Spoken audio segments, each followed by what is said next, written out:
আলহামদুলিল্লাহ ওসালাত ওয়াসালাম আলা রাসূলিল্লাহ। নবী সাল্লাল্লাহু আলাইহি ওয়াসাল্লামের কিছু সুন্নতের উপরে যদি আমল করেন কতটুক ফায়দা পাইবা আপনি চিন্তা ধারণা করে পাইতা না আপনি। সবচেয়ে পয়লা দাঁড়াইয়া যে পেশাব করে মানুষ, একজন ডাক্তারের কাছ থেকে শুনুন আপনি, আয়ুর্বেদিক বহুত বড় ডাক্তার, হিন্দু ডাক্তার। উনি কইটা যে মুসলমান হলে যেরকম বইয়া পেশাব করেন, এই যে ইনফেকশন হয় পেটের মধ্যে বা যত ধরনের বেমারি, ক্যান্সার রোগ আয় না, পেশাব ক্লিয়ার না হওয়ার কারণে আপনি করে দেখবা আপনি মুসলমানে বইয়া পেশাব করে কিরকম বইয়া পেশাব করে, যেরকম বাথরুমে আপনি বইন ওই রকম পেশাব করতে বইয়া, তোরা ডিগ্রি বইয়া মানে পেশাব করবা না। এর কারণ হইল পেশাব ক্লিয়ার হয় না, পরবর্তীতে আপনি বেমার পড়বা। আপনি বালা করে যেরকম বাথরুমও বইন নানি ওই রকম পেশাব করবা বইয়া, খাড়া হইয়া পেশাব করবা না। ওই বগিতে আপনার আগে দিয়ে আপনি বেমার পেশাব ক্লিয়ার হয় না, আপনি আজমাইয়া দেখে নিবা। এত সুন্দর একজন নবী সাল্লাল্লাহু আলাইহি সুন্নত যে মানুষের সুন্নতের উপরে আমল করে না। এরপরে দাড়ি খাটা যেটা আছে, দাড়ি আপনি বারবার খাটিবে, আপনার দাঁত মানে দেখবা আপনি গালের মধ্যে খাজুয়া খুজলি আরম্ভ হয়ে যাব, মানে খালি খাজুয়াইব আপনি পয়লা পয়লা যে সময়। তো যতদিন দেখব আপনার দাড়ি মানে গালের মধ্যে হয়, মানে সৌন্দর্য একটা জিনিস দেখবা দাড়ি রাখার পরে একটা সৌন্দর্য হয়। তো এটা নবী সাল্লাল্লাহু বহুত বড় একটা ওয়াজিব, এটা দাড়ি রাখা। দাড়ি রাখার পরে বহুত চেহারার মধ্যে একটা হয়, মাশাআল্লাহ দেখবা আপনি একটা জিনিস।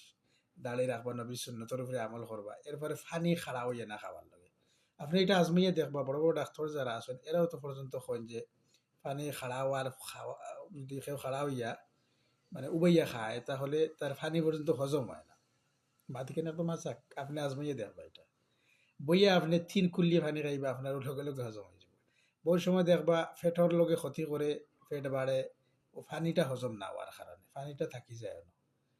তো এর কারণে বইয়া পানি খাওয়ার পরে বহুত বড় একটা সুন্নত আমল করডা আপনি, আর শরীরেরও ফায়দা করডা। আমার নবী মুহাম্মদ সাল্লাল্লাহু আলাইহি যত জিনিস সুন্নত হইয়া দিয়ে গেছেন সব শরীরের ফায়দার জন্য। ঘুমাইবা ডাইন খরটে, কোনোদিন দিলর দৌড়া পড়তো নাই, দিলর বেমার পড়তো না, হার্ট অ্যাটাক হইতো নাই। ডাইন খরটে আল্লাহ রসুল সাল্লাল্লাহু আলাইহি সাল্লামে পয়লা বাম খরটে কত সময় হুদিতা, যে সময় খানি হজম হইতো, এরপরে ডাইন খরটে আস্তে রাইতে দিতা। দেখবা আপনার সকালকুর পেটের বেমার যেটা আছে, দিলের বেমার যেটা আছে, হার্ট অ্যাটাকের বেমার, সব বেমার ঠিক হয়ে যাবো খালি ডাইন খরটে আপনি উঠিবা। এটা সুন্নত তরিকা, কিন্তু শরীরের খুব বেশি উপকার। মিসওয়াক করা যেটা আছে, মিসওয়াক আপনি করলে দাঁত সবসময় পরিষ্কার থাকে, দুর্গন্ধ হয় না। আর দুর্গন্ধ জিনিস ইসলামে পছন্দ করে না, খুব ভালো জিনিস একটা। মানে এটা নবী সাল্লাল্লাহু সবসময় দেখুন, নবী সাল্লাল্লাহু ইন্তেকালের আগে, মারা যাবার আগে মিসওয়াক করছে। বুঝুন কত বড় জিনিস। এর মতলব হলো দাঁত পরিষ্কার, শরীরের সব বেমার পরিষ্কার। এই দাঁতটা কিয়া বহুত বেশি দুর্গন্ধ ফেটার মধ্যে যায়, আর প্রায় সময় ওটা থেকে ইনফেকশন হয়, ফেটার বেমার আরম্ভ হয়। এর কারণে দাঁত পরিষ্কার রাখলে ফেটার বেমার পরিষ্কার থাকে।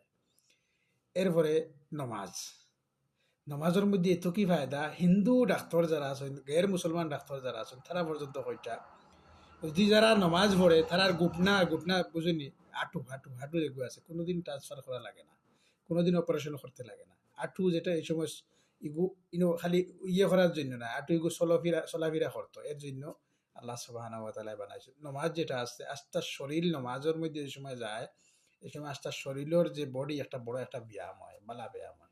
এর কারণে নমাজ যেটা আছে এটা পড়লে নিজের ফায়দা আর আল্লাহর হুকুম মানা হয়ে যায় আপনার। এর কারণে আপনি এরপরে হিজামা একটা নবী সাল্লাল্লাহু সুন্নত, হিজামা সিঙ্গা লাগাইয়া যেটা রক্ত বার করা হয়, 70টা বেমারের ঔষধ রাসূল সাল্লাল্লাহু আলাইহি সাল্লাম কইছেন।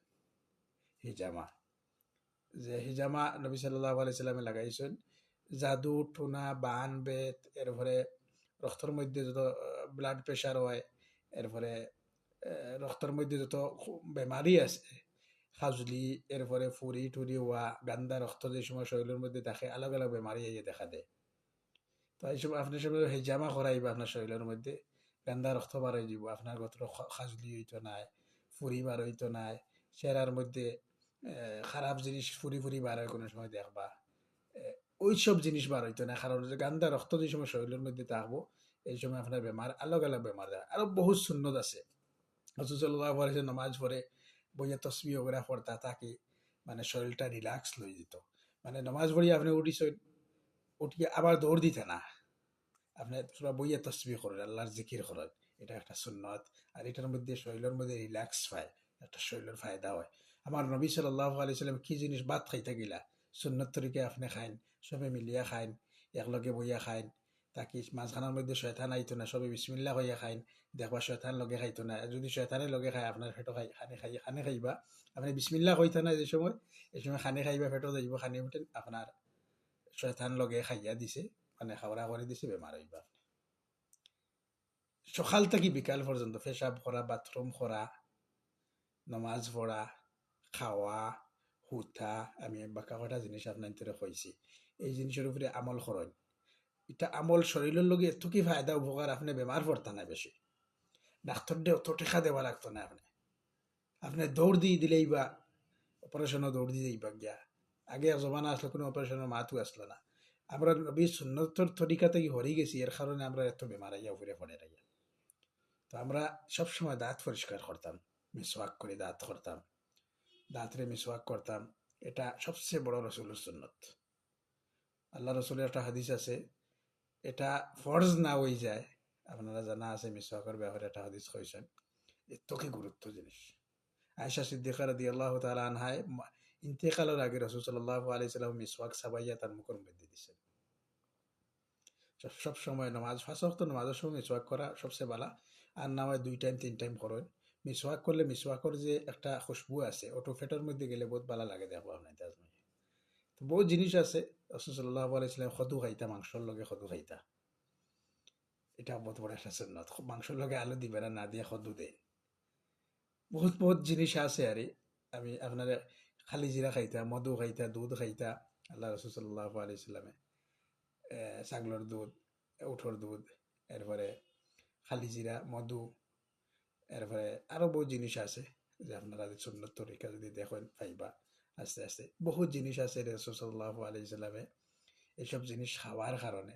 রাসূল সাল্লাল্লাহু ভাত খাইছেন না, রুটি খাইছেন, আপনার তো জানা আছে। আপনি রুটি খাইন, গেও রুটি যেটা আছে, ময়দার রুটি খাইবা না, গেও গন্দুমর রুটি আছে, বুর রুটি আছে, এইসব রুটি খাইন যেটা আল্লাহ রসুলে খাইছেন। কোনোদিন সাহাবা হলে তো শক্তিমান আসলা যে জেহাদও দৌড় দিয়ে দিতে গিয়ারা, আর আমরা আজকে খালি বেমার বেমার বেমার হয়ে যায়।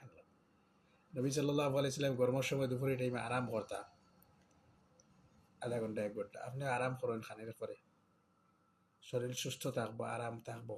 যে রসুলের সুন্নত কিন জিনিস, সেটা আমরা যদি দেখি লাই না, আমরা কোনোদিন বেমার পড়তাম না ইনশাআল্লাহ।